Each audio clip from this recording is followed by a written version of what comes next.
दोस्तों, डिजिटल रोज एजुकेशन के online platform पर आपका स्वागत है। देखिए, अपन राजस्थान की जो कला और संस्कृति है एक महत्वपूर्ण टॉपिक जो राजस्थान के मेले और त्योहार अपना चल रहा है, उसमें देखिए अपन एंडिंग की ओर है। अपन आज अपनी सेकंड लास्ट क्लास होगी, अगली क्लास अपनी लास्ट क्लास होगी शायद। देखिए, पिछली क्लास में अपन ने बात की थी जो तीन धर्मों के बेसिक जानकारी थी, ठीक है, यहूदी, ईसाई और इस्लाम। देखिए, इनके अपन रिवीजन की थोड़ी बात करें, इंपॉर्टेंट जो तथ्य थे, महत्वपूर्ण जो तथ्य थे इनके, तो उनको एक बार मैं वापस रिवाइज करवा देता हूँ। देखिए, तीनों धर्म भगवान को निराकार मानते हैं और भगवान को एक मानते हैं, भगवान एक है, ठीक है। इनकी लगभग लगभग विचारधारा समान है। देखिए, ये मूर्ति पूजा पर विश्वास नहीं करते हैं। तीनों धर्मों की बात की थी, तीनों धर्मों जैसे यहूदी धर्म, ईसाई धर्म और इस्लाम धर्म। देखिए, अपन पहले यहूदी धर्म की बात किए थे कि भगवान का भेजा हुआ दूध आएगा। यहूदी धर्म में भगवान का भेजा हुआ दूत आता है मोजेस या मूसा के रूप में। ओल्ड टेस्टामेंट बुक देख के जाता है और 1000 वर्ष बाद में अगला दूत आने के लिए बोल कर जाता है। इनका पवित्र दिन होता है शनिवार। अगला दूत आता है 1000 वर्ष बाद में, वो आता है जीसस या ईसा मसीह है। इसको मानने वाले, इसके अनुयायी ईसाई कहलाते हैं। पुस्तक देकर जाता है बाइबिल, और 1000 वर्ष बाद में नया पैगंबर या नया दूत आने के लिए बोलकर जाता है। और इनका पवित्र दिन होता है रविवार। अगला पैगंबर है, अगला दूत आता है भगवान का, वो लेकिन वो जल्दी आ जाता है, 1000 वर्ष से पहले ही आ जाता है, 570 ईस्वी में आता है। मोहम्मद साहब आते हैं। मोहम्मद साहब के जो अनुयायी या मोहम्मद साहब को मानने वाले इस्लाम धर्म को स्वीकार करते हैं, इस्लाम धर्म से जुड़ते हैं। ये एक बुक देते हैं इस्लाम धर्म में, कुरान, ठीक है। इस्लाम धर्म की पवित्र पुस्तक है कुरान। इस्लाम धर्म में जो पवित्र दिन माना जाता है शुक्रवार माना जाता है। अपन यहाँ तक बात किए थे और इससे आगे बढ़कर फिर बात किए थे जो इस्लाम धर्म में जो मुस्लिम धर्म के त्योहार स्टार्ट करने की बात की थी। लेकिन पिछली क्लास में अपन महीने लिख कर ही क्लास को एंड कर दिए थे, ठीक है। देखिए, थोड़ी सी बात और किए थे अपन कि भाई हिंदू धर्म मूर्ति पूजा में विश्वास करता है, बहुदेववाद में यानी विश्वास करता है। लेकिन जो ये तीनों धर्म है वो नहीं करते हैं, मूर्ति पूजा में विश्वास नहीं करते हैं, बहुदेववाद में जो विश्वास नहीं करते हैं। यहूदी धर्म राजस्थान में नहीं है, यहूदी धर्म के अनुयायी नहीं है राजस्थान में, तो यहूदी धर्म अपन पढ़ेंगे नहीं। इसकी जो बेसिक जानकारी थी मैं आपको बता दिया हूँ। ईसाई और इस्लाम धर्म अपन पढ़ेंगे। तो पहले स्टार्ट करते हैं अपन इस्लाम धर्म। इस्लाम धर्म की बात कर लिए थे अपन, जो बेसिक जानकारी थी उसमें बात कर लिए थे कि भाई इसका एक कैलेंडर होता है हिजरी कैलेंडर। हिजरी कैलेंडर शुरू होता है, वो भी मैं आपको बता दिया था। पैगंबर मोहम्मद साहब मक्का से मदीना जाते हैं, वो घटना हिजरत कहलाती है। तो इसी के साथ से यानी हिजरी कैलेंडर की शुरुआत होती है, ठीक है। 570 में उनका जन्म हुआ था, 610 ईस्वी में मक्का से मदीना की ओर जाते हैं और 632 ईस्वी में मदीना में मृत्यु होती है या निधन होता है, थोड़ा आप ध्यान रख लेना, ठीक है। और मक्का में इनका जन्म हुआ था। देखिए, अपन खलीफाओं की बात किए थे कि इस्लाम में जो पैगंबर मोहम्मद साहब का जो उत्तराधिकारी होगा, जो खलीफा होगा, और जो खलीफा का साम्राज्य होगा वो खिलाफत कहलाएगा। 4 खलीफा हुए थे, ठीक है। उनके नाम और जो मैं उनकी जो डिटेल थी, जो टाइम था, वो भी मैं आपको बता दिया था। आज बात करते हैं अपन आगे जो त्योहारों की बात करते हैं, जो इनकी कुछ तिथियां होती हैं उनकी बात करते हैं। देखिए, वापस तो बोर्ड पे लिखने की कोई आवश्यकता है नहीं। जो इस्लाम धर्म के यानी मुस्लिम धर्म के महीने में कल लिखवा दिया था। अब एक एक महीने की अपन बात कर लेते हैं। देखिए, इनमें पहले ही मैं बता देता हूँ जो मुहर्रम का त्यौहार आता है, मुहर्रम का जो महीना आता है, वो होता है दुख का महीना या दुख का त्यौहार होता है। और ईद का मतलब होता है खुशी का त्यौहार या खुशी वाला दिन। तो सीधा सा आपको थोड़ा ध्यान रखना, मुहर्रम जहाँ पे आए वो भाई इनका जो इस्लाम धर्म में दुखी का पर्याय है, और ईद जो होगा, ईद जो शब्द है वो खुशी का पर्याय होगा। ठीक है, तो मैं पहले बता रहा हूँ आपको, मुहर्रम मतलब दुख और ईद का मतलब खुशी। सबसे पहले बात करते हैं मुहर्रम माह की।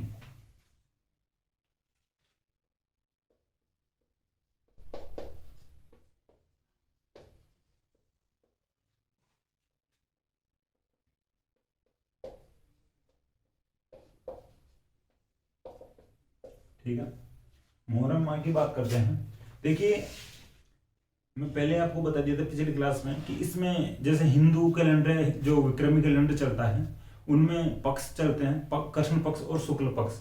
लेकिन इस जो हिजरी कैलेंडर होता है इसमें तारीखें चलती है। ठीक है, इस प्रकार के कोई पक्ष नहीं चलते हैं, कृष्ण पक्ष और शुक्ल पक्ष जैसी कोई अवधारणा नहीं है इसमें। इसमें डायरेक्ट तारीख चलती है। तो मुहर्रम माह की 10 तारीख की बात करते हैं अपन। ठीक है, देखिए 10 तारीख को, मुहर्रम माह की 10 तारीख को जो ताजिए निकाले जाते हैं। ठीक है, ताजिए क्यों निकाले जाता है मैं वो भी बताता हूं आपको। देखिए,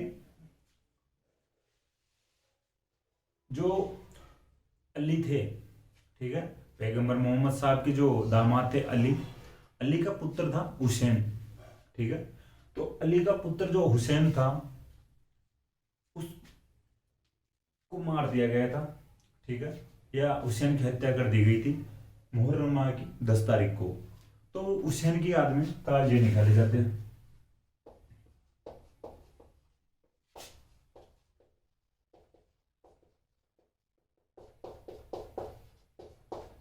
ठीक है, ताजिए निकाले जाते हैं, ये इंपॉर्टेंट है। ताजिए जो है, जो ताजिए क्यों निकाले जाते हैं, अली के पुत्र हुसैन की याद में ताजिए निकाले जाते हैं मुहर्रम माह की 10 तारीख को। देखिए, जो हुसैन की हत्या हुई थी ये करबला के मैदान में हुई थी। ठीक है, करबला के मैदान में हुई थी। इराक में एक शहर पड़ता है। ठीक है, इराक में एक शहर है करबला। देखिए 680 ईस्वी में हुई थी।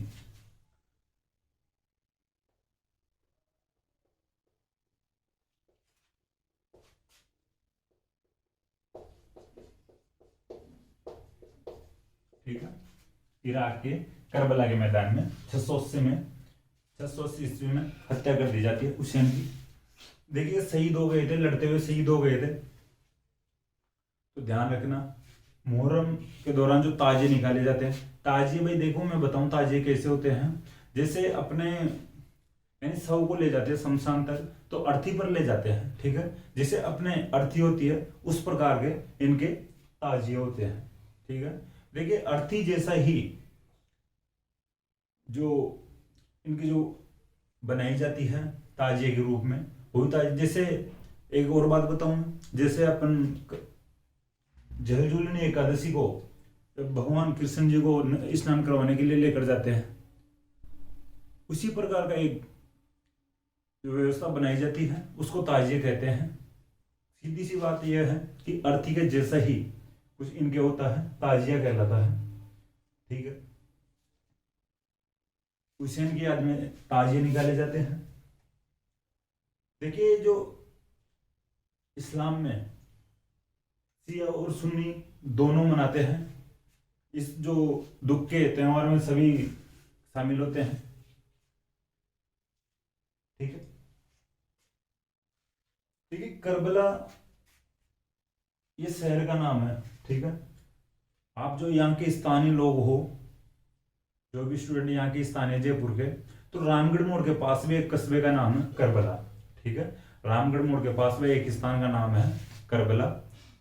ठीक है, यहाँ पे जल महल के पास में है, जो मानसागर झील है उसके पास में है करबला का मैदान। तो रामगढ़ मोड़ के पास में भी करबला है। तो उसी के यानी इस करबला के आधार पे ही वहां पे भी नाम निकाला गया, भाई ऐसी कोई घटना हुई होगी वहां पे भी। ठीक है, हालांकि आप ध्यान रख लेना थोड़ा, वो कोई बड़ी बात नहीं है जो रामगढ़ मोड़ वाली, लेकिन ये थोड़ा ध्यान रख लेना, करबला इराक में है। 680 में हुसैन की हत्या की गई थी। लड़ते हुए शहीद हुए थे, उनकी याद में ताजिए निकाले जाते हैं। अली के पुत्र थे, पैगंबर मोहम्मद साहब के दोहिते भी कह सकते हो। देखिए इसके बाद में अपन बात करते हैं आगे 27 तारीख की।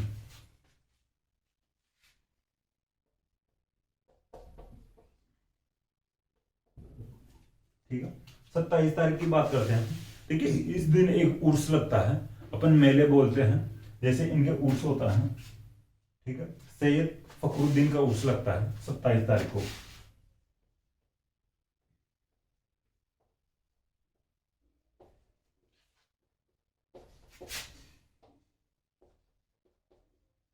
ठीक है, सैयद फखरुद्दीन का उर्स लगता है। देखिए ये जो लगता है गलियाकोट नामक स्थान पे लगता है, गलियाकोट डूंगरपुर में है।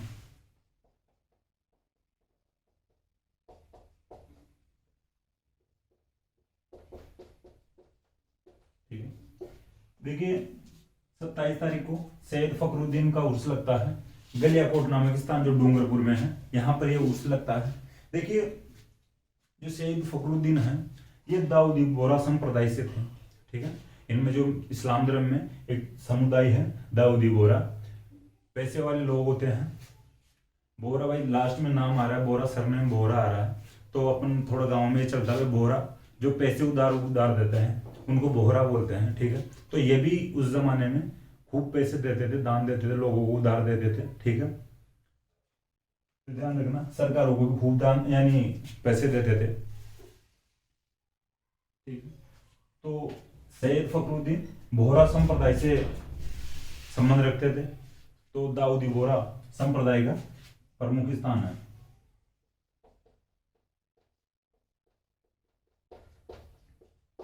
ठीक है, क्वेश्चन बन सकता है कि सैयद फखरुद्दीन का उर्स किस समुदाय का है? दाऊदी बोहरा समुदाय का है।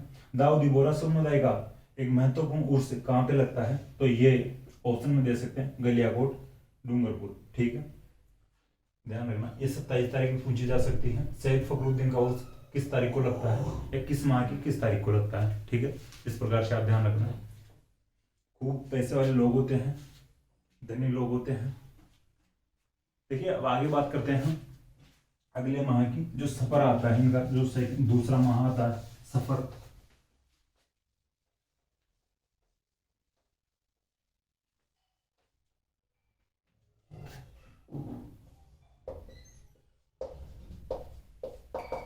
ठीक है, मुहर्रम का माह कंप्लीट हो चुका है। सफर की बात करते हैं, क्योंकि 20 तारीख की बात करते हैं सफर की। 20 तारीख चेहल्लम मनाया जाता है। ठीक है, चेहल्लम।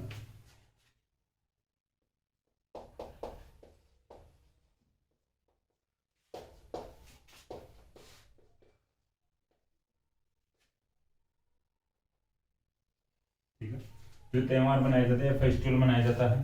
देखिए फेस्टिवल तो क्या बोल सकते हैं इसको, ये एक इनका, जैसे अपन अपने लोग अपने या हिंदू धर्म में किसी की मृत्यु होती है, किसी का निधन होता है, तो उसका जो भारवा किया जाता है या नुक्ता बोलते हैं अपन, उसको 12 दिन पे किया जाता है ज़्यादातर जगह पे। हालांकि कुछ जगह पे अपने को मिलता है 13 दिन भी किए जाते हैं, लेकिन जो मुख्य मुख्य अपने को जानकारी मिलती है जो 12वां किया जाता है। ठीक है, 13वां वाला कंसेप्ट थोड़ा अलग होता है। तो देखिए अपन बात किए थे जो पैगंबर मोहम्मद साहब की जो पैगंबर मोहम्मद साहब की नहीं, जो हुसैन की मृत्यु हुई थी उसके 40 दिन बाद में होता है जो चेहल्लम। ठीक है, ध्यान रखना 40 दिन आप गिन सकते हो हुसैन की यानी हुसैन के 40 दिन बाद में या हुसैन की मृत्यु के 40 दिन बाद में ये चेहल्लम मनाया जाता है।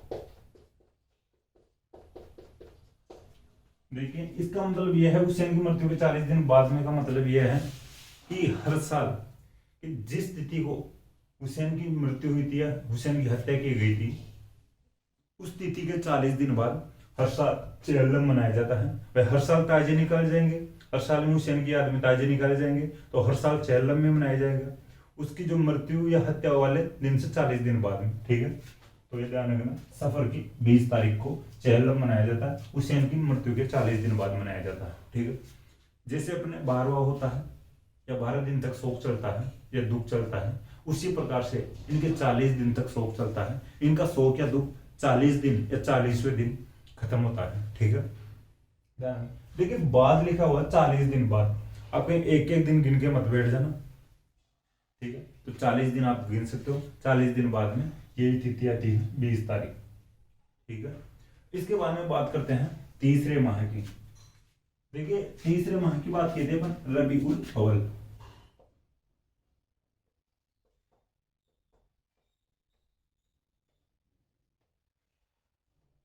ठीक है, रबीउल अव्वल तीसरा माह आता है इनका। देखिए इनकी 12 तारीख की बात करते हैं, रबीउल अव्वल की 12 तारीख। ठीक है, देखिए इनके तारीखें चलती हैं, तिथियां नहीं चलती हैं। तो 12 तारीख की बात करें, ईद मिलादुन नबी आती है।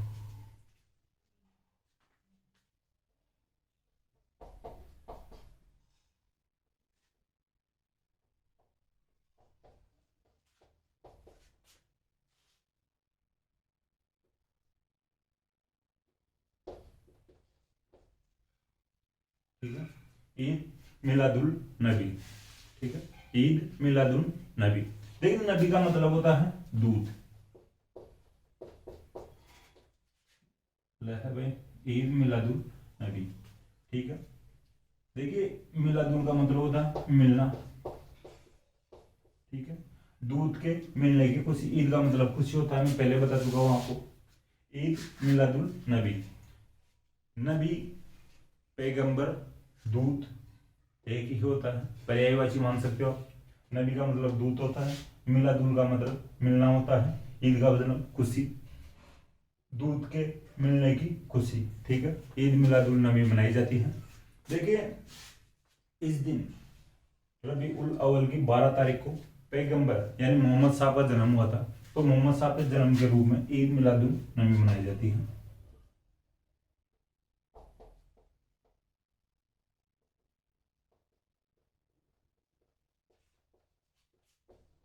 ठीक है, 570 ईस्वी में हुआ था जन्म, आपको मैं पहले बता चुका हूं। लेकिन रबीउल अव्वल की यानी 12 तारीख को मनाई जाती है ईद मिलादुल नबी। ठीक है, 12 तारीख को एक और तिथि आती है, 12 तारीख को एक और जो इनका जो त्योहार आता है, ठीक है, या कोई दिवस आता है, 12 वफा।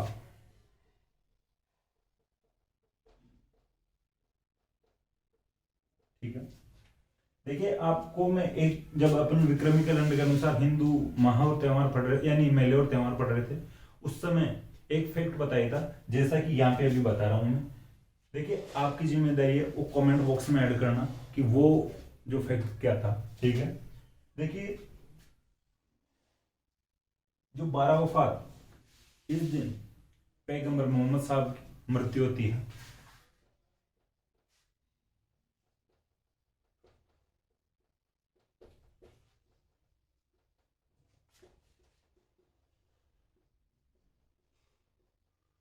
ठीक है, मृत्यु 632 ईस्वी में हुई थी, ये थोड़ा ध्यान रखना।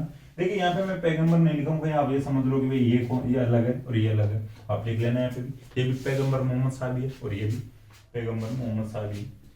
तो अब आपको याद आ गया होगा, वो तिथि लिखना है आपको। ठीक है, कि ऐसा हिंदू कैलेंडर के अनुसार अपन कौन सी तिथि पढ़े थे कि उस दिन किसी का जन्मदिन और किसी निर्वाण दिवस दोनों एक ही दिन आते हैं। ठीक है, तो ईद मिलादुन नबी को पैगंबर मोहम्मद साहब का जन्मदिन मनाया जाता है, और 12 वफात को पैगंबर मोहम्मद साहब की निर्वाण दिवस मनाया जाता है। एक ही दिन जन्मदिन और निर्वाण दिवस। ठीक है, तो थोड़ा ध्यान रखना। लेकिन भाई तिथियां जो एक तिथि एक ही थी, जन्मदिन के दिन भी तिथि एक थी या तारीख एक थी, ये जो 12 तारीख रबीउल अव्वल की 12 तारीख थी, और जो इनकी मृत्यु हुई थी उस दिन भी रबीउल अव्वल की 12 तारीख। ठीक है, तो जन्मदिन और निर्वाण दिवस दोनों रबीउल अव्वल की 12 तारीख को मनाया जाता है। देखिए अब इसके बाद में बात करते हैं, ये देखिए थोड़ा देख लेना, ये एक प्रकार से श्रद्धांजलि पर्व मान सकते हैं अपन। ये जो 12 वफात है ये श्रद्धांजलि पर्व है। ठीक है, जिसे अपन पुण्यतिथि मनाते हैं, और ये जयंती है इनकी।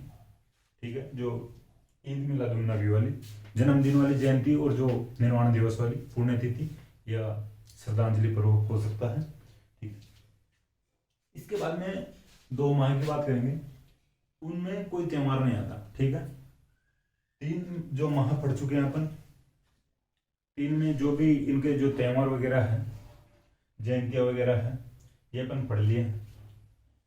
रबी उस सानी और जमात उल अवल पढ़ते हैं, इन दोनों में कोई त्योहार नहीं। रबी उस सानी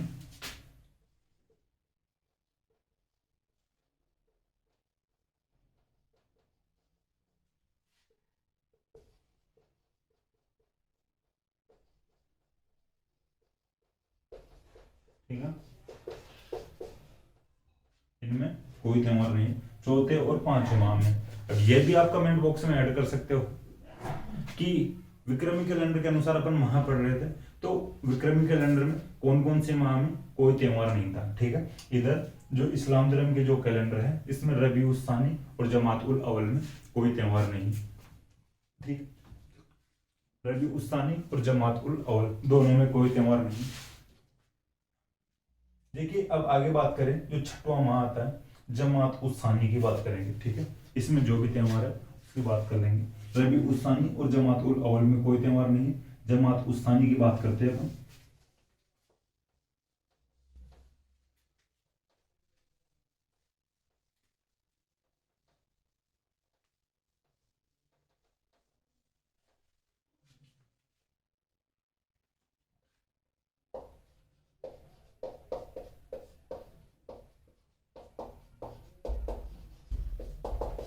ठीक, जमात उस सानी। देखिए, जमात उस सानी की बात करेंगे अपन 8 तारीख की। इंपॉर्टेंट है, थोड़ा ध्यान रख लेना, ध्यान से सुनना, मैं समझाने की कोशिश करूंगा।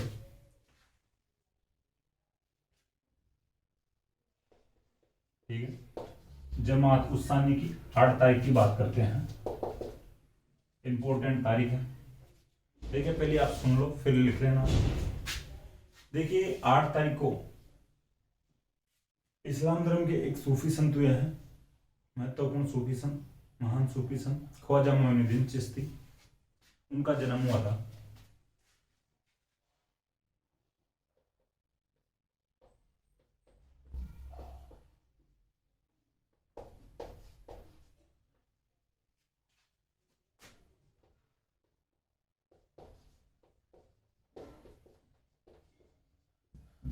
ठीक है, जमात उस्सानी की 8 तारीख को ख्वाजा मोइनुद्दीन चिश्ती का जन्म हुआ था। इनके तो इस्लाम धर्म के महान सूफी संत हुए हैं। देखिए, अभी मैं सब बताऊंगा आपको, जैसे आगे सरनेम चिश्ती क्यों लगाते हैं। देखिए, अफगानिस्तान में, ठीक है, अफगानिस्तान में एक गांव है, चिश्ती गांव है। तो इस गांव की वजह, इस गांव के अपने गांव का नाम लगाते हैं, यानी आगे नाम के आगे ख्वाजा मोइनुद्दीन अपने नाम के आगे अपने गांव का नाम लगाते थे। ठीक है, चिश्ती इनके गांव का नाम था। देखिए, मोइनुद्दीन चिश्ती यहाँ भारत में आए थे, उस समय भारत में अपने राज कर रहे थे पृथ्वीराज चौहान। ठीक है, पृथ्वीराज चौहान का शासनकाल चल रहा था। उनके समय में भारत आते हैं। शुरुआत में दिल्ली में रहते थे कुछ दिन, लेकिन कालांतर में अजमेर आते हैं और काला यानी अजमेर में अपना खनका है या मठ बनाते हैं। देखिए, सूफी संतों के जो रहने का स्थान खानका है या मठ कहलाता है, तो ये मठ बनवाते हैं यहाँ पे। तो ख्वाजा मोइनुद्दीन चिश्ती अजमेर में रहते हैं। पृथ्वीराज चौहान, उनके समय में मोहम्मद गोरी ने भी आक्रमण किया था। ठीक है, तो उसका भी अपन जिक्र करेंगे थोड़ा आगे चल के, क्योंकि इनका जब उर्स चलता है तब एक फैक्ट अपने सामने आता है कि भीलवाड़ा का गोरी परिवार यानी ख्वाजा मोइनुद्दीन चिश्ती के उर्स की शुरुआत करता है। तो उस समय भी भाई थोड़ा सा ये बताने, अभी चलो मैं अभी बता देता हूँ कि गोरी परिवार वही भाई उस समय पृथ्वीराज चौहान के समय में गोरी आक्रमण करता है, मोहम्मद गोरी। ठीक है, तो उन्हीं के गोरी परिवार से ही जो एक भीलवाड़ा में परिवार रहता है, तो उसी समय से गोरी परिवार इस उर्स की शुरुआत करता आया है, ये परंपरा चली आई है इनमें, तो ध्यान रख लेना। देखिए, इनका जो जन्म हुआ था, जो ईरान का जो एक शहर है वहां पर हुआ था, संजरी गांव जो नाम है, ठीक है, संजरी भाई गांव का नाम है संजरी।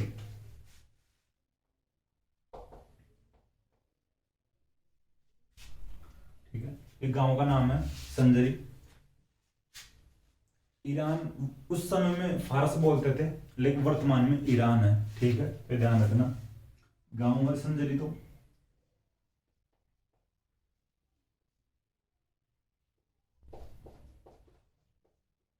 देखिए थोड़ा ध्यान रखना, वर्तमान में ईरान कहते हैं फारस को, उस समय जो तत्कालीन जो फारस के संजरी नामक गांव में हुआ था।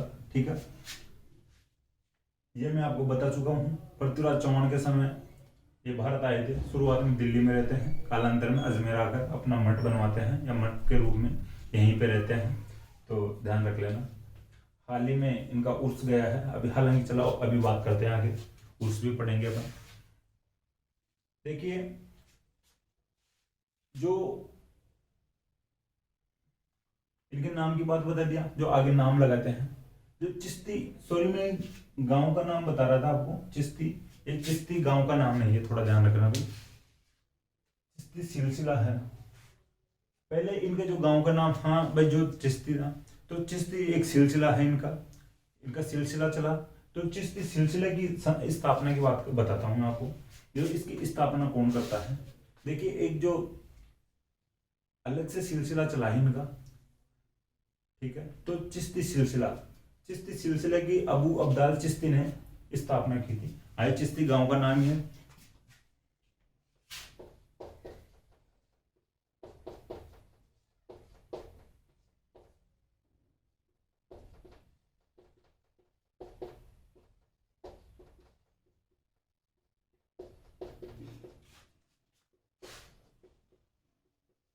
ठीक है, चिश्ती गांव के अबू अब्दाल चिश्ती ने चिश्ती सिलसिले की स्थापना की थी। ठीक है, तो आगे चलकर ख्वाजा मोइनुद्दीन चिश्ती भी अपने नाम के आगे चिश्ती लगाते हैं। इस गांव के अबू अब्दाल ने, चिश्ती गांव के अबू अब्दाल ने चिश्ती सिलसिले की स्थापना की। संजरी नामक गांव में इनका जन्म हुआ था, ख्वाजा मोइनुद्दीन चिश्ती का।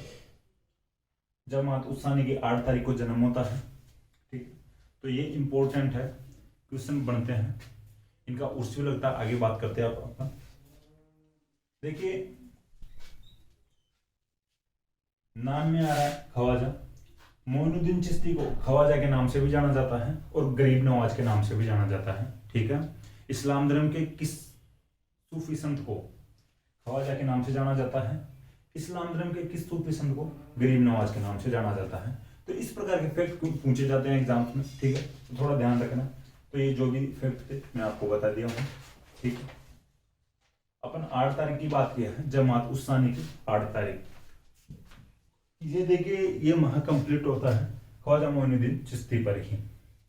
1 तारीख इंपॉर्टेंट है जमात उस्सानी की, ख्वाजा मोइनुद्दीन चिश्ती का जन्म हुआ है संजरी नामक गांव में, ईरान के या फारस के संजरी नामक गांव में, वर्तमान में ईरान के नाम से जाना जाता है फारस को। जो चिश्ती सिलसिला है इसकी स्थापना अबू अब्दाल चिश्ती ने की थी। ठीक है, अब बात करते हैं रजब माह की।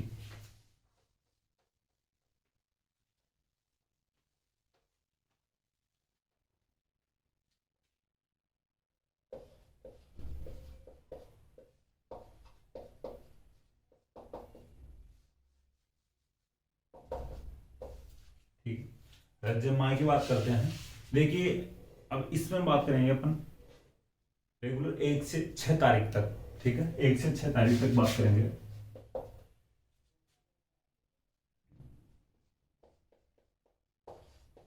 इनका एक उर्स चलता है 1 से 6 तारीख तक, जो अभी अपन पढ़ रहे थे, ख्वाजा मोइनुद्दीन चिश्ती का उर्स चलता है। देखिए मैं आपको बात बताऊं, ख्वाजा मोइनुद्दीन चिश्ती दरगाह में थे। ठीक है, तो यहाँ पर जो अपने सेवकों को बोलते हैं या खादिमों को बोलते हैं कि भाई मैं तपस्या करूंगा। ठीक है, मैं अंदर बैठकर तपस्या करूंगा। देखिए खादिम का मतलब सेवक होता है। ठीक है, खादिम का मतलब सेवक होता है, पर्यायवाची हो सकता है खादिम, लेकिन ये खादिम अरबी भाषा का शब्द है। जिसे अपन अपने जो सेवा से सेवक बनता है, ठीक है, वैसे ही इनके खिदमत से खादिम बनता है। ठीक है, जैसे सेवा अपने सेवा होती है, इनकी खिदमत होती है। सेवादार होते हैं वो सेवक कहलाते हैं अपने। ठीक है, तो सेवा से बना सेवक, और सेवा होती है जो उधर अरबी में यानी खिदमत कहते हैं। तो खिदमत से जो खिदमत करेगा वो खादिम कहलाएगा। ठीक है, सेवादार एक प्रकार से खादिम कहलाते हैं। तो ख्वाजा मोइनुद्दीन चिश्ती थे, वो रजब की 1 तारीख को अपने खादिमों से कहते हैं कि भाई मुझे कोई डिस्टर्ब मत करना, मेरी तपस्या भंग मत करना, मैं तपस्या करूंगा, और कोई मेरे रूम के आगे गेट मत बजा देना, होल्ले मत बजा देना, कोई गाने वाने मत चला देना, गाने मत लग जाना कुछ। ठीक है भाई, चलो आप तपस्या कर दो तो कर लो। देखो जब तपस्या कर रहे थे तो 1 दिन निकल गया तपस्या करते करते, 2 दिन निकल गया, 3 दिन निकल गए। जो खादिम थे या सेवादार थे उनको लगा कि भाई यार ऐसी कौन सी तपस्या आ गई जो बिना बाहर निकले हुए तपस्या कर रहे, कुछ खा रहे पी रहे नहीं है। 1 दिन रह सकते भूखे प्यासे, 2 दिन रह ले, लेकिन दिन निकलते जा रहे थे। देखिए 5 दिन निकल गए, अब जो छठवां दिन आया तो खादिमों से रहा नहीं गया, भाई कुछ अंदर देख के तो सही, चाहे तपस्या भंग हो जाए तो क्या करे, लेकिन कम से कम एक बार पता तो लगाए, वापस कर लेंगे भाई तपस्या तो खादिम थे जो गेट तोड़ देते हैं रूम का। ठीक है, तो जब गेट तोड़े थे वो उस दिन 6 तारीख थी, रजब माह की 6 तारीख, तो गेट तोड़ते हैं तो उनको पता चलता है कि ख्वाजा मोइनुद्दीन चिश्ती की मृत्यु हो चुके हैं, अपने प्राण त्याग चुके हैं। ठीक है, देखिए 1 तारीख को तपस्या करने के लिए जाते हैं, 6 तारीख को उनका गेट तोड़ा जाता है। तो अब इनके जो खादिम थे और जो इस्लाम धर्म के अनुयायी है इनको कुछ पता नहीं है भाई किस दिन इनकी मृत्यु हुई थी। 1 तारीख को ये तपस्या करने के लिए बैठे थे और 6 तारीख को हमें गेट तोड़ना पड़ा। तो इनको ऐसा कुछ पता नहीं है भाई 1 तारीख को इनकी मृत्यु हुई है, 2 को हुई है या 6 को हुई है। तो 1 से 6 तारीख तक इनका उर्स लगता है। 1 से 6 तारीख तक को उर्स के रूप में मनाते हैं। ख्वाजा मोइनुद्दीन चिश्ती का उर्स लगता है अजमेर में।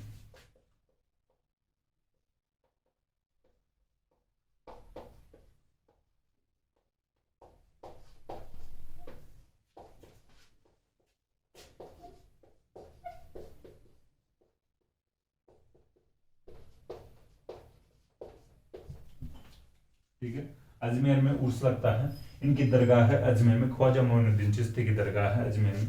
देखिए थोड़ा ध्यान रखना, एक बात मैं बताने की कोशिश करूंगा, दरगाह और मस्जिद में फर्क होता है। ठीक है, दरगाह और मस्जिद में फर्क होता है। देखिए मस्जिद वो होती है जो इस्लाम धर्म के अनुयायी है, जो प्रार्थना करने के लिए आते हैं, ठीक है, नमाज पढ़ने के लिए आते हैं, वो मस्जिद होती है। लेकिन दरगाह में नमाज नहीं पढ़ने आते वे लोग। दरगाह वो होती है जो सूफी संतों का एक प्रकार से कब्र मान लो। ठीक है, इस्लाम धर्म के सूफी संतों की कब्रें होती है, दरगाह जो होती है जो। ठीक है, मस्जिद अलग होती है, दरगाह अलग होती है। मस्जिद और दरगाह में फर्क होता है। फिर वापस मैं रिपीट करने की कोशिश करूंगा। मस्जिद वो होती है जो इस्लाम धर्म के अनुयायी नमाज पढ़ने आते हैं, दिन में 5 बार नमाज पढ़ते हैं यहाँ पे आके मस्जिद में, एक प्रकार से क्षमा याचना का स्थान होता है। और जो दरगाहें होती है इस्लाम धर्म के सूफी संतों की कब्रें होती है। देखिए इस्लाम धर्म ऑफिशियली रूप से या धार्मिक रूप से दरगाह को इतना महत्व नहीं देता है, लेकिन जो लोग होते हैं इस्लाम के लोग हैं वो अपने अपने रूप यानी अपने अपने अनुसार, आस्था के अनुसार वे संतों को मानने लगे हैं, वे उनके चमत्कारों के रूप में प्रसिद्ध कर दिए उनको। तो इस प्रकार से दरगाहों का भी एक स्थान बन गया है इस्लाम धर्म में।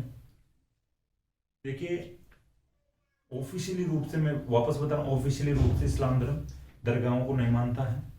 इस्लाम धर्म मानता है भगवान एक है, अल्लाह एक है। तो इनके लिए अल्लाह एक है, इस विचारधारा के अकॉर्डिंग तो एक ही होगी मस्जिद। ठीक है, लेकिन जैसे अपने भी ऐसा होता है हिंदू धर्म में भी, भाई भगवान अलग अलग मानते हैं हिंदू धर्म में। तो भाई एक भैरव जी है, एक भौमिया जी है, वो लोक देवताओं को पूजा जाने लगा है। फिर हिंदू धर्म में गोगा जी अलग है, तेजा जी अलग है, मल्लीनाथ जी अलग है। देवनारायण जी अलग है, यानी हड़बू जी अलग है, पाबू जी अलग है।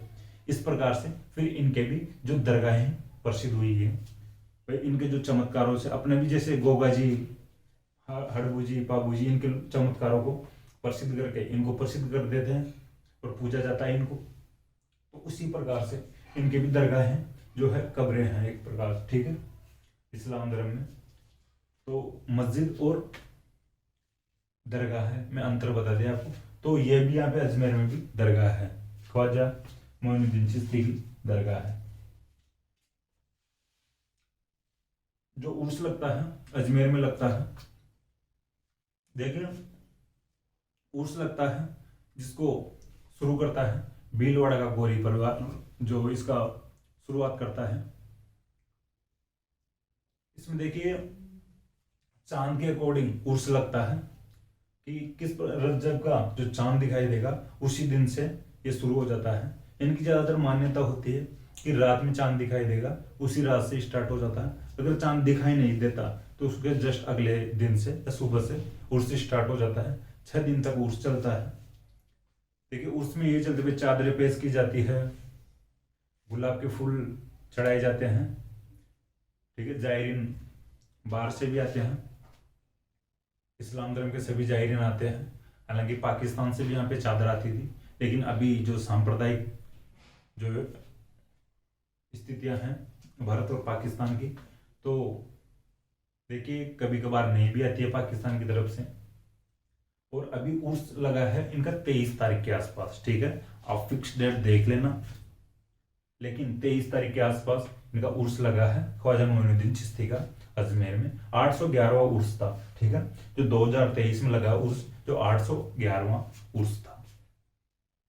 देखिए ये ध्यान रख लेना, क्वेश्चन बन सकता है 2023 में जो ख्वाजा मोइनुद्दीन चिश्ती का उर्स लगा है वो कौन सा था, ठीक है, तो 811वां था। अब बात कर लिए इनके जो उर्स की। देखिए भीलवाड़ा के गौरी परिवार की बात कर लिए हैं। 6 तारीख की बात करते हैं अपन। इनके 6 तारीख को एक कुल की रस्म होती है।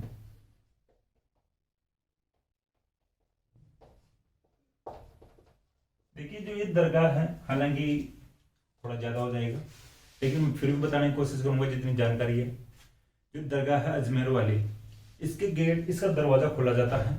इसका एक दरवाजा खोला नहीं जाता है, हमेशा खुला नहीं रहता है, यानी जायरीनों के लिए या इनके अनुयायियों के लिए, लेकिन वो इस दिन खुलता है।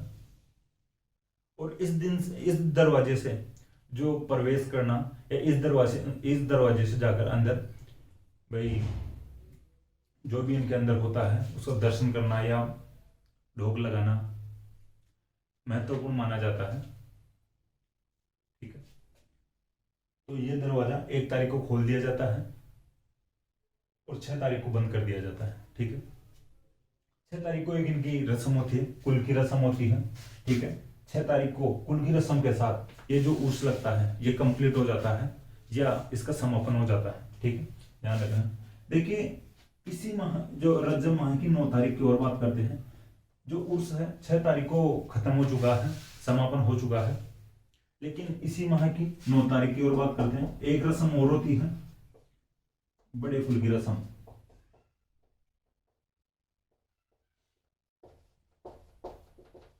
ठीक है।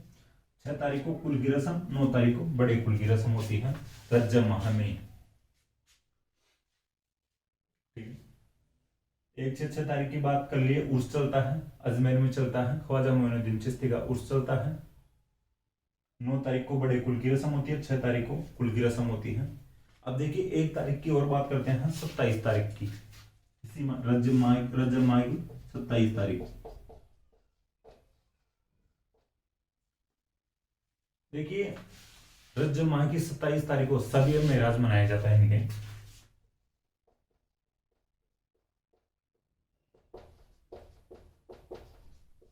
ठीक है। रजब माह की 27 तारीख को सब ए मेराज, ठीक है। सब का मतलब होता है रात, ठीक है, और मेराज का मतलब यानी शाब्दिक अर्थ भी ध्यान रखा करो, तभी आपको कुछ समझ में आएगा। सब का मतलब होता है रात और मेराज का मतलब होता है ऊपर जाना। सब का मतलब रात ऊपर जाना। 27 तारीख को मनाई जाती है सब ए मेराज। सब का जो मैं शाब्दिक अर्थ बता दिया, रात होता है, और मेराज का मतलब ऊपर जाना होता है। देखिए, ऐसा माना जाता है इस्लाम धर्म में कि सब ए मेराज यानी 27 तारीख को, इस दिन पैगंबर मोहम्मद साहब की मुलाकात अल्लाह से हुई है। ठीक है, आप लिख लेना। सब ए मेराज को ऐसा माना जाता है इस्लाम धर्म में कि इस दिन या 27 तारीख को पैगंबर मोहम्मद साहब की मुलाकात अल्लाह से हुई है। ठीक है, देखिए फिर आपके माइंड में एक बात आ सकती है कि आप स्टार्टिंग में तो ये बता रहे थे और इनकी विचारधारा भी है कि अल्लाह एक निराकार है, नीचे नहीं आता, तो पैगंबर मोहम्मद साहब ऊपर गए होंगे, मुलाकात हुई होगी अल्लाह से, तो इन्होंने देख लिया होगा, और देख लिया होगा तो ये आकार बता सकते हैं उनका, पर इस आकार के हैं और ऐसे हैं। फिर नीचे आए पैगंबर मोहम्मद साहब अल्लाह से मिलकर, तो लोगों ने पूछा भी कि आप अल्लाह से मिलकर आए हो, तो ये बताओ कि भाई अल्लाह कैसे है, दिखाई देते होंगे आपको, कैसे लगे, कैसे दिखते हैं, बताओ। तो पैगंबर मोहम्मद साहब बताते हैं भाई वहां पे ऐसा है, यानी अल्लाह ऐसे है, इतने सुंदर है कि उनके सामने नूर बरसता है। ठीक है, तो इतना नूर बरसता है कि उनको डायरेक्ट देख पाना तो बहुत मुश्किल होता है, आंखों में रोशनी इतनी पड़ती है नूर की, उनके चेहरे से इतना नूर टपक रहा है, इतनी रोशनी पड़ती है कि कोई सामने एकाएक तो पहचान भी नहीं पाए। ठीक है, उनको पहचान नहीं पाता, कोई उनकी तरफ देख नहीं पाता है, या उनसे उनकी तरफ देखकर बातचीत नहीं कर पाता है। तो मैंने देखा नहीं और मैं आपको आकार बता नहीं सकता। तो इस प्रकार से इनका मानना है भाई इस्लाम धर्म का, जो थ्योरी है उसके अकॉर्डिंग बता रहा हूँ। देखिए, तो अपन बात कर ले सब ए मेराज की। इस दिन पैगंबर मोहम्मद साहब की अल्लाह से मुलाकात हुई है, इस्लाम धर्म में मानना है ऐसा। अब बात करते हैं 8वें माह की, साबान माह की। ठीक है, 8वें माह की साबान, 8वां माह जो होता है इनका साबान होता है। देखिए, इसमें अपन बात करते हैं 14 तारीख की।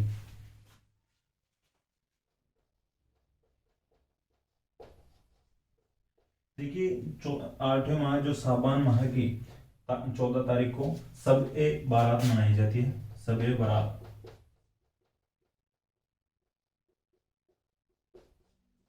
ठीक है, देखिए सबका मतलब मैं रात बता दिया, बारात का मतलब होता है बरी करना।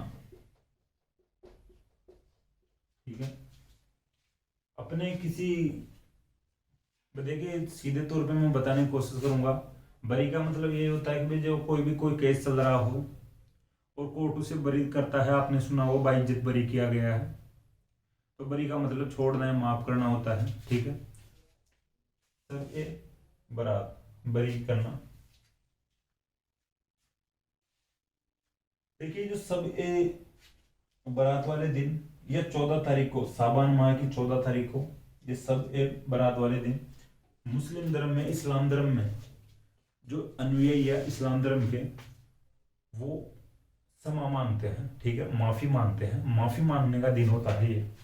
ठीक है, कि हमने जो भी पिछले समय में जो गलतियां की है, किसी पर अत्याचार किए हैं, कोई गलतियां की हैं, उनके लिए माफी मांगते हैं, और इस रात को अल्लाह इनको माफ करता है। ठीक है, सब ए बारात वाली रात को इनको माफ करता है, और दिन में ये क्षमा मांगते हैं, माफी मांगते हैं। ठीक है, तो थोड़ा ध्यान रखना। तो बरी कर दिया जाता है, इसका मतलब ये है, बारात का मतलब बरी करना। अब बात करते हैं 9वें माह की, रमजान का माह जो पवित्र माह है।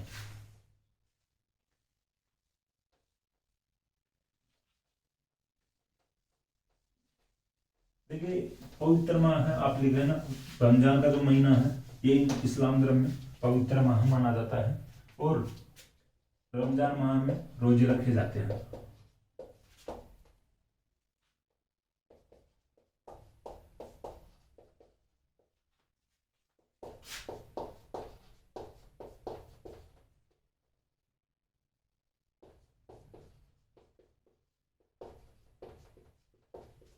ठीक है। रोजे रखे जाते हैं रमजान माह में, ये पवित्र माह होता है। ठीक है, ध्यान रखना, यही थोड़ा रखना है पता। रमजान माह इनका पवित्र माह होता है और इस माह में रोजे रखे जाते हैं। ठीक है, देखिए रमजान माह की 27 तारीख की बात करते हैं। दो इंपॉर्टेंट फैक्ट बता दिया, एक तो इनका पवित्र माह और एक रोजे। बात करते हैं 27 तारीख की।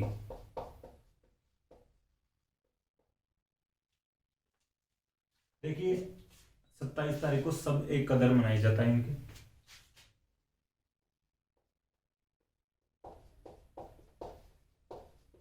ठीक है, रमजान माह की 27 तारीख को सब एक कदर। देखिए ऐसा माना जाता है या इस्लाम धर्म में ऐसा मानना है कि इस दिन कुरान शरीफ धरती पे आई थी। जो कुरान जो इनकी पुस्तक है,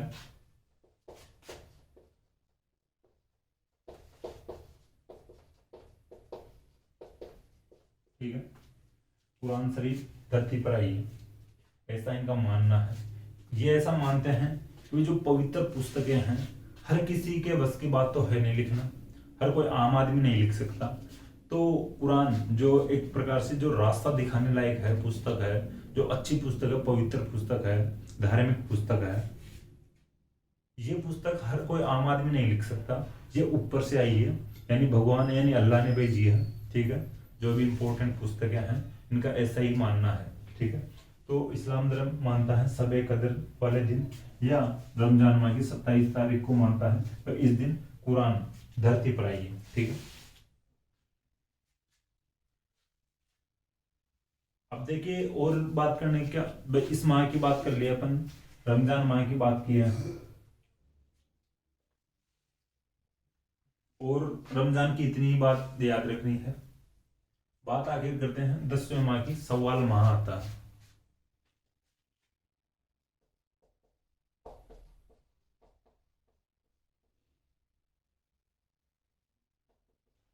ठीक है, ठीक है, रमजान का दो चार जो फैक्ट थे मैं बता दिया आपको। एक तो पवित्र माह आता है, रोजे रखे जाते हैं, 27 तारीख को सब कदर मनाई जाती है, इस दिन माना जाता है कि कुरान धरती पर आई थी। 1 तारीख को ईद उल फितर मनाई जाती है, सवाल की 1 तारीख को ईद उल फितर।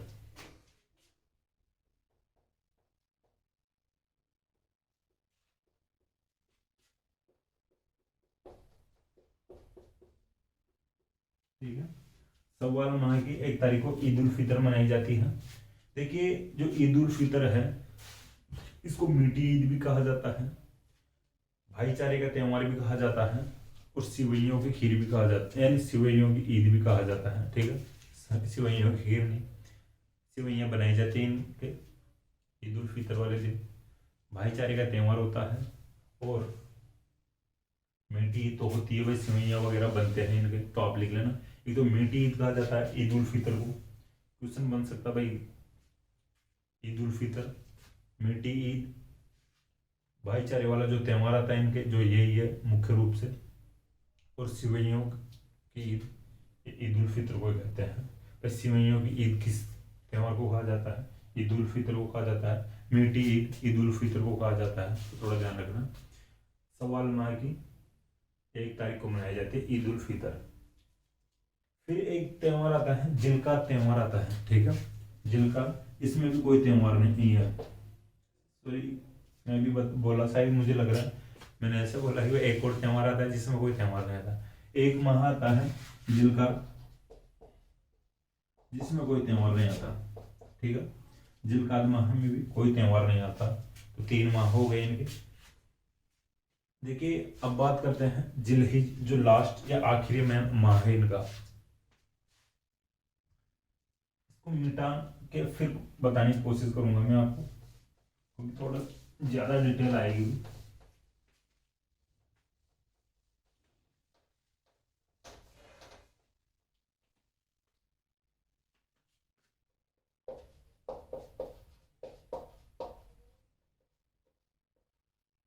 ठीक है, लास्ट और अंतिम महीना है इनका जिलहिज इस्लाम धर्म का। देखिए इस माह में जो इस्लाम धर्म के लोग हैं या अनुयायी है, हज यात्रा करते हैं।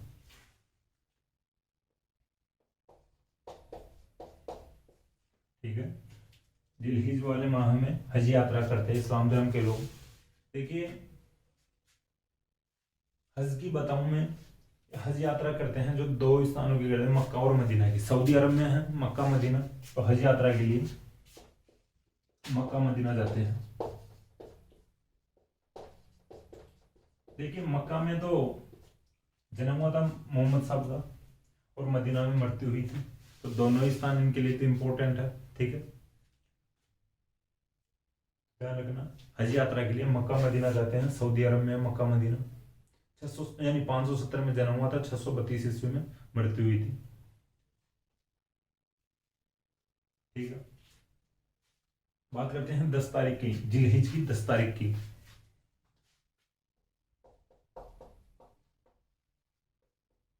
ठीक है, जिलहिज की 10 तारीख की बात करते हैं। देखिए, इस दिन ईद उल अजहा मनाई जाती है इस्लाम धर्म में।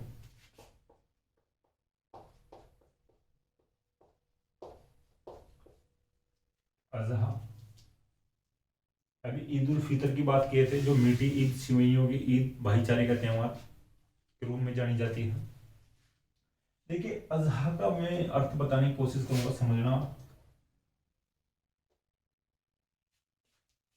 अज का मतलब होता है बकरा।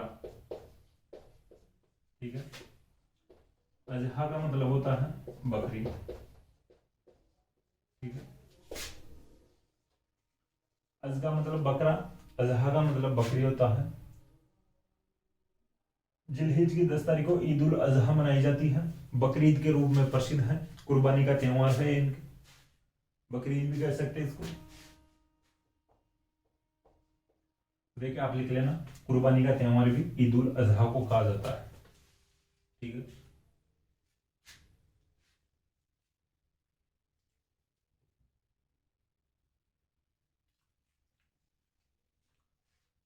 बकरीद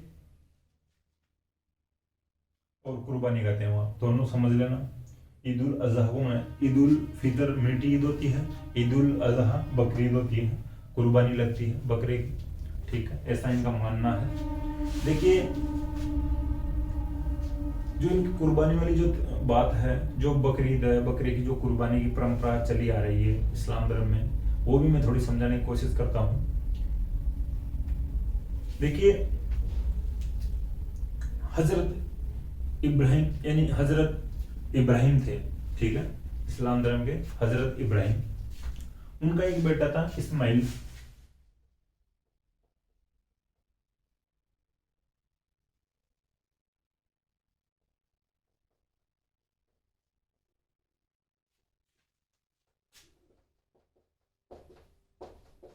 ठीक है, हजरत इब्राहिम का एक बेटा था इस्माइल। देखिए, हजरत इब्राहिम थोड़े एक प्रकार से लालची, क्या कह सकते हैं भाई, सब अपने अपनी संतान, अपने परिवार के प्रति सब लालची होते हैं भाई, मेरे जो परिवार या मेरी संतान के कुछ भी नहीं हो। तो हजरत जो इब्राहिम था, इसको सबसे प्यारी जो संसार में वस्तु लगती थी, जो भी कुछ लगता था, ये अपना बेटा इस्माइल लगता था। ठीक है, इस्माइल लगता था सबसे प्यारा, सबसे जो प्यारी वस्तु के रूप में भी अगर देखा जाए, संसार में सबसे जो प्यारा लगता था उनको, इनका बेटा इस्माइल लगता था हजरत इब्राहिम को। तो एक दिन हजरत इब्राहिम सो रहे थे, रात में अल्लाह आते हैं सपने में, हजरत इब्राहिम के सपने में अल्लाह आते हैं, और इनको, हजरत इब्राहिम को अल्लाह कहते हैं कि आपको आपकी सबसे प्यारी वस्तु का मुझे दान देना पड़ेगा।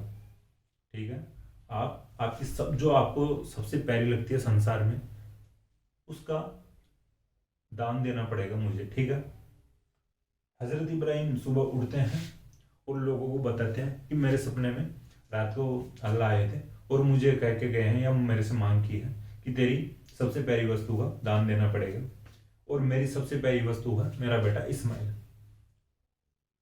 और मैं इसका दान करूंगा, या मैं इसकी कुर्बानी दूंगा। देखिए, कुर्बानी मांगी थी भाई जो अल्लाह ने, कि तेरी सबसे प्यारी वस्तु की कुर्बानी देना पड़ेगा, तो कि मैं मेरे लिए सबसे प्यारी जो है मेरे लिए संसार में, तो मेरा बेटा इस्माइल है और मैं इसकी कुर्बानी दूंगा। लोग कहते भाई ठीक है, दे कुर्बानी दे, जो तेरे लिए सबसे प्यारी है और अल्लाह मांग रहे हैं कुर्बानी, तो दे। लाया जाता है इस्माइल को, और कहते हैं भाई जो इसका जो पिता है इस्माइल का, हजरत इब्राहिम, यही इसके हाथ से कुर्बानी करे। अब देखिए, थोड़ा आप भी सोच सकते हो, एक पिता अपने बेटे का या पिता अपने पुत्र का किस प्रकार से कैसे कुर्बानी दे सकता है अपने ही हाथों से, ठीक है। तो बैठाया जाता है इस्माइल को, और हजरत इब्राहिम के हाथ में हथियार दिए जाते हैं भाई कुर्बानी देने के लिए, जो भी जो कुर्बानी का जो भी हथियार होता है, ठीक है, तलवार दी जाती है हाथ में। अब इसके जो हाथ कांपने लग गए, भाई ठीक है यार, एक बेटे की कुर्बानी कैसे दे सकता है, तो हजरत इब्राहिम से ऐसा नहीं करा गया। तो हजरत इब्राहिम खुद कहते हैं कि भाई जो इस्माइल के ऊपर कुछ वाइट कपड़ा या सफ़ेद कपड़ा डाल दो, और मेरे को इसका जो चेहरा दिखाई नहीं देगा, और मैं कुर्बानी आराम से कर लूँगा, ठीक है, जब अल्लाह ही मांग रहे तो जो इस्माइल के ऊपर सफ़ेद कपड़ा या वाइट कपड़ा डाल दिया गया, और हजरत इब्राहिम कुर्बानी दे देते हैं या खुद काट देते हैं खुद के हाथ से। देखिए, जब कपड़ा डाला गया था उसके बाद में कुर्बानी करते हैं, तो जैसे ही कुर्बानी करते हैं और साइड में जो गिरता है भाई, जो जैसे झटका किया जाता है, तो भाई गिरेगा डायरेक्ट, भाई जो इस्माइल गिरता है और कपड़े को हटाया जाता है, तो उससे निकलता है एक मिंडा, ठीक है, नर भेड़ निकलती है उससे। देखिए, थोड़ा ध्यान रखना, भेड़ का मतलब मादा भेड़ होगी, नर भेड़ लगाने से मेंढा हो गया, भेड़ का पति हो सकता है मेंढा, ठीक है, थोड़ा ध्यान रख लेना। तो मेंढा निकलता है। मैं देखिए सबसे पहले वर्ड जो यूज किया था मेंढा का किया था, तो मेंढा का मतलब होता है नर भेड़। तो यहाँ से मेंढा निकलता है, और इसी के साथ से जो ये परंपरा शुरू होती है कुर्बानी वाली। देखिए, फिर अल्लाह हजरत इब्राहिम से कहते हैं भाई यार, इस प्रकार से किसी वस्तु का आदि मत हुआ करो। कोई भी यानी संदेश देते हैं, कोई भी इस प्रकार से किसी वस्तु का आदि नहीं होना चाहिए कि जैसे हजरत इब्राहिम को दुनिया में सबसे पहले इस्माइल यानी इनका बेटा लगता है सबसे प्यारा, इसी यानी भाई मैं तेरे बेटे को तेरे हाथों से थोड़ी ना कुर्बान करवाता, अल्लाह कहते हैं हजरत इब्राहिम को, और मैं तेरी परीक्षा लेना चाह रहा था और तूने खुद के हाथों से कुर्बानी दी, मैं तेरे से बहुत खुश हूँ। और इसका बेटा वापस लौटाते हैं, इस्माइल वापस लौटाते हैं हजरत इब्राहिम को, और वहाँ पे मेंढा अल्लाह ही स्थापित करवाते हैं। जो भी सेटलमेंट था अल्लाह का ही था ऊपर से, ठीक है। तो उस दिन से ये परंपरा चलती है इनके। फिर उस दिन से कुर्बानी का त्यौहार तो चालू हो गया, इनके प्रारंभ हो गया। लेकिन बकरे या बकरी या भेड़ की जो भी कुर्बानी दी जाती है, लेकिन ज़्यादातर अपन भाई जो अपने स्थानीय जो अपन यहाँ पे रह रहे हैं, यहाँ पे ज़्यादातर जो मुसलमान हैं ये बकरे की कुर्बानी करते हैं। जो किसी क्षेत्र में जो बकरा होता ही नहीं है, तो उसमें जैसे भेड़ की कर देंगे, बकरी की कर देंगे। बकरी होगी जहाँ पे बकरा तो होगा, ये तो अपन भी सोच सकते हैं। लेकिन जिस क्षेत्र में बकरा या बकरी की जो प्रजाति नहीं होती है, कम मिलते हैं, वहाँ पे फिर भेड़ की कुर्बानी दी जाती है। तो थोड़ा ध्यान रखना। सबसे पहले मेंढा की बात किया हूँ, तो मेंढा की भी कुर्बानी दी जा सकती है। देखिए, ये अपने कंप्लीट हो चुके हैं 12 माह, इस्लाम धर्म के 12 माह कंप्लीट हो चुके हैं। अब बात करते हैं कि कुछ जो मैं इनके और इम्पोर्टेंट जो बात बताने की कोशिश करूं, तो 5 शिक्षाएं हैं इस्लाम धर्म की, जो मैं पहले बता रहा था। दाऊदी बोरा संप्रदाय वाली बात बता रहा था, जो ये खूब पैसे वाले होते हैं, धनी लोग होते हैं, तो ये इनका मानना है कि भाई, चलो मैं 5 शिक्षाएं बताता हूँ, फिर बताता हूँ। जो दाऊदी बोरा संप्रदाय से बात आती है, इसलिए मैं बता रहा हूँ कि जो 5 शिक्षाएं हैं, जो इनकी जो 5 शिक्षाओं में है कि पहली जो शिक्षा है, इनका मानना है इस्लाम धर्म वालों का कि अल्लाह एक है, ठीक है, अल्लाह एक है, और उसका जो दूत है मोहम्मद साहब है, ठीक है। अल्लाह एक है और मोहम्मद साहब उसके दूत हैं। ठीक है, पहली जो शिक्षा हो गई। और प्रत्येक जो मुस्लिम है, दूसरी जो शिक्षा है, प्रत्येक मुस्लिम है दिन में 5 बार नमाज पढ़ेगा। ठीक है, प्रत्येक मुस्लिम दिन में 5 बार नमाज पढ़ेगा। और तीसरी जो शिक्षा है कि प्रत्येक मुस्लिम अपने जीवन में एक बार, कम से कम एक बार हज यात्रा पर जाएगा। ठीक है,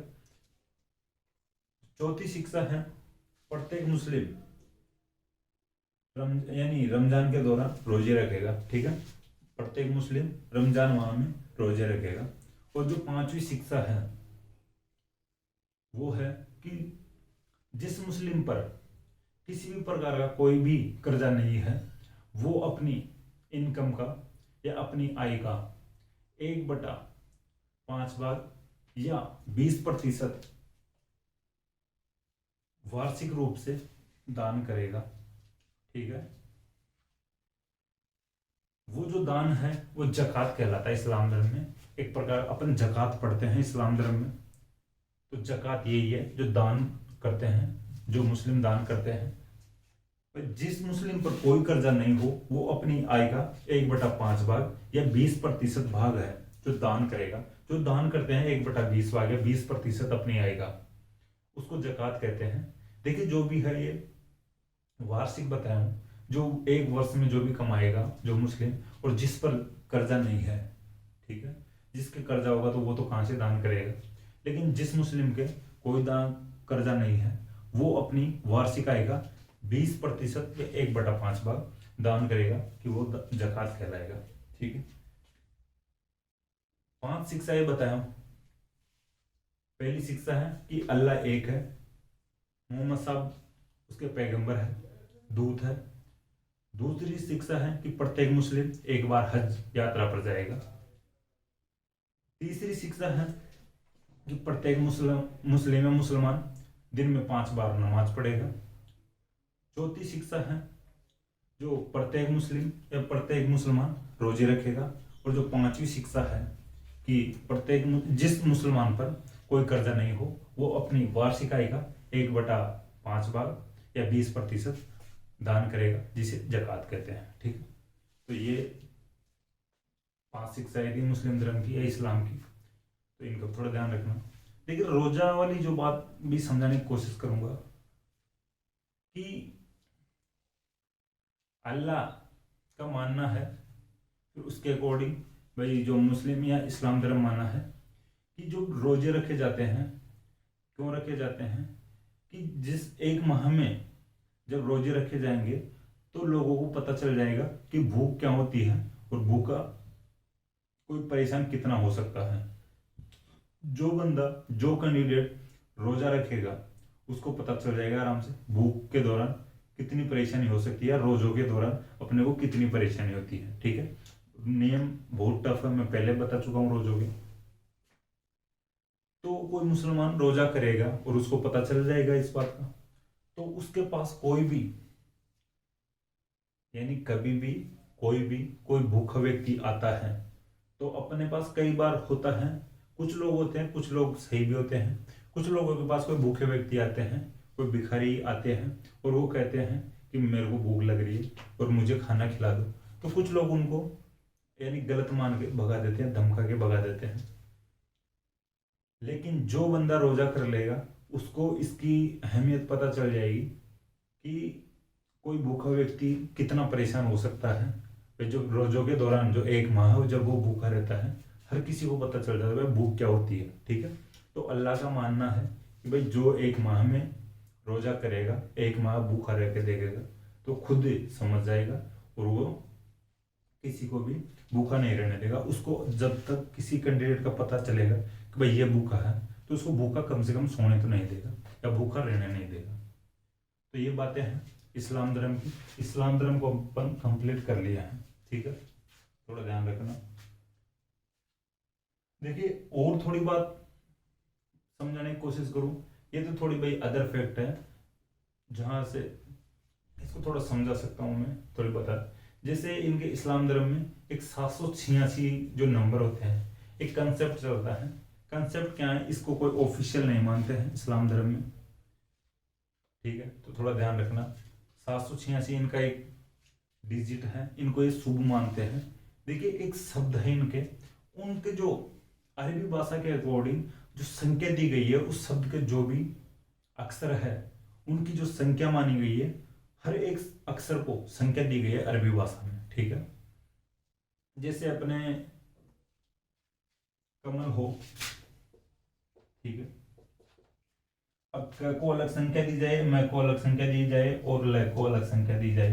जैसे मान लो क को 5 दे दिए, मैं को 7 दे दिए और इसको ल को 8 दे दिए। ठीक है, तो 8 7 15 हो गए, 8 7 15 हो गए और 5 20 हो गए, टोटल 20 हो गए। तो इनके भी एक शब्द है। ठीक है, मैं बताऊं आपको थोड़ा सही तरीके से।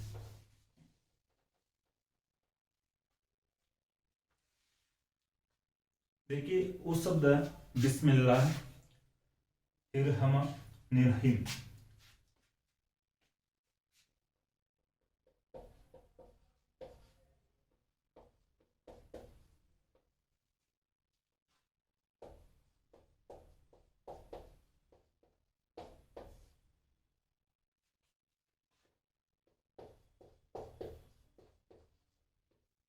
ठीक है, बिस्मिल्लाह, बिस्मिल्लाह इरहिमा निर्हिम।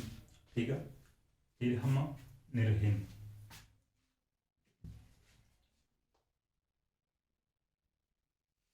ये भी भाई निर्हिम नहीं है, निर्हम है। बिस्मिल्लाह इरहमा निर्हम। देखिए थोड़ा ये शब्द ही ऐसा ही है।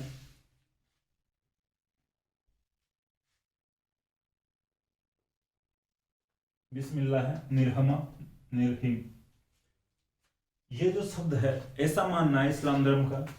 भाई आप भी भाई देखे गिन के देख लेना कि ये मानते इस्लाम धर्म वाले कि इसमें 19 अक्षर है।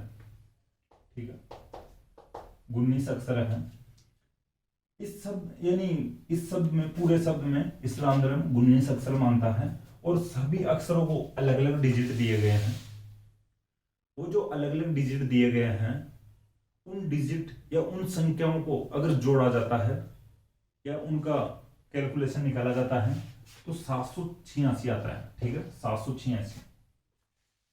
देखिए अपन जैसे हिंदू धर्म वाले लोग, जो अलग अलग धर्मों के लोग हैं, जो कोई भी कार्य शुरू करने से पहले जैसे अपन लिखते हैं श्री गणेशाय नमः है, कोई भी जो अपना इष्ट देवता होता है, अपने भाई हिंदू धर्म में तो अलग अलग चलते हैं, अलग अलग देवता होते हैं, तो किसी भी प्रकार से अपन लिख लेते हैं। जैसे कोई हनुमान जी को मानता है, श्री हनुमते नमः लिख लेते हैं। दुर्गा माता जी को मानते हैं तो उस प्रकार से लिख लेते हैं। ज्यादातर काम में अपन श्री गणेशाय नमः लिखते हैं। कोई भगवान शिव जी को मानता है, शिवाय नमः लिख लेते हैं। तो इनके तो भाई जो भगवान अल्लाह एक मानते हैं इस्लाम धर्म में, तो ये इनका जो है बिस्मिल्लाह इरहमा निर्हिम, इसका देखिए मेरे को थोड़ा अर्थ भी बताने की कोशिश करूंगा। तो इस शब्द को ये महत्वपूर्ण मानते हैं, इंपॉर्टेंट मानते हैं। कोई भी काम करते हैं तो इस शब्द को लिखने की कोशिश करते हैं, या इस जो भी काम की शुरुआत करते हैं तो इस शब्द को लिखते हैं। देखिए इस शब्द को लिखेंगे तो जो रहेगा। ठीक है, वर्तमान में जो भी इतना बड़ा शब्द है तो इसको लिखने में हर किसी को जोर आ जाए, तो इसका जो कैलकुलेशन जो निकलता है इसको लिख लेते हैं 786, 786 लिख लेते हैं। इसका जो मतलब होता है बिस्मिल्लाह निर्हमा निर्हिम का मतलब होता है अल्लाह के नाम से जो बड़ा मेहरबान है। ठीक है, अल्लाह के नाम से जो बड़ा मेहरबान और निहायत रहम वाला है। अल्लाह के नाम से जो बड़ा मेहरबान और निहायत वाला है, निहायत रहम वाला है। बिस्मिल्लाह निर्हम निर्हिम का जो अर्थ होता है अल्लाह के नाम से जो बड़ा मेहरबान और निहायत रहमान है। ठीक है, आप और देख लेना, मेरे से भी कुछ बोलने में अशुद्धि हो सकती है, आप थोड़ा ढंग से देख लेना। 786 का मतलब वो आपके सामने आ जाएगा, आप सर्च मार लेना। जैसे हिंदू धर्म में ओम होता है, ओम का जो निशान होता है, चिन्ह होता है। ठीक है,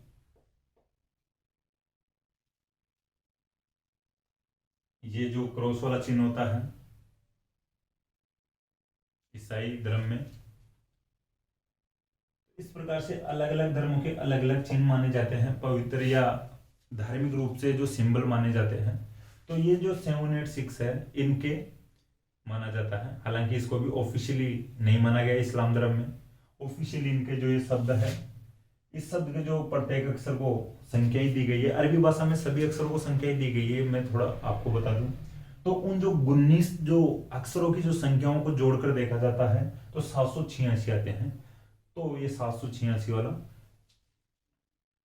जो सामने आता है, जो कंसेप्ट है इनका, ठीक है, तो मैं आपको बता दिया हूँ। तो आपको समझ में आ गया होगा भाई 786। जैसे कोई भी ये भी चलता है कि कोई कोई गाड़ी ले रहा है, जो इस्लाम धर्म का लोग होगा, मुस्लिम होगा, तो वो गाड़ी के नंबर 786 जब पैसे वाले लोग होंगे वो ही करेंगे। जिनके पास पैसे, इनके लिए खूब धन लुटाया जाता है, खूब भारी मात्रा में पैसे दिए जाते हैं इस प्रकार की जो इच्छाएं पूरी करने के लिए। 0786 786 इस प्रकार के नंबर लेंगे गाड़ियों के। मोबाइल नंबर के आखिरी जो डिजिट है 786 लेने की कोशिश करेंगे पैसे देके। और भी जो अपना कोई काम शुरू करता है, कोई किसी पे लिखवा लेता है, गाड़ी पे लिखवा लेता है, यहाँ तक कि मैंने तो यहाँ तक भी देखा है, वो जो जो नोट आते हैं, नोट होते हैं, उनकी गड्डी होती है, फ्रेश गड्डी होती है, उसमें भी भाई जैसे 700 वाली सीरीज की कोई गड्डी आ गई है तो जो 701 702 तो 700 से 800 तक, तो उसमें आएगा एक नोट तो आएगा 786 वाला, उसको लेने की कोशिश करेंगे लोग, ठीक है। तो जहाँ पे 786 दिखता है तो उसको इस्लाम के लोग या मुस्लिम लोग हैं जो लेने की, प्राप्त करने की ज्यादा इच्छा जताएंगे, ठीक है। थोड़ा ध्यान रख लेना भाई।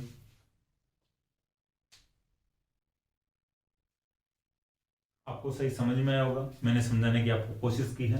इस्लाम धर्म कंप्लीट हो चुका है, पूरे 12 माह थे वो पढ़ लिए हैं।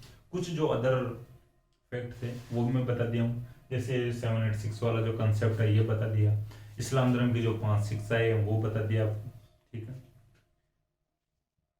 मुझे आशा ये क्लास आपको पसंद आएगी। क्लास अगर आपको पसंद आए तो क्लास को लाइक करें, कमेंट करें, अपने दोस्तों के साथ शेयर करें। थैंक यू दोस्तों।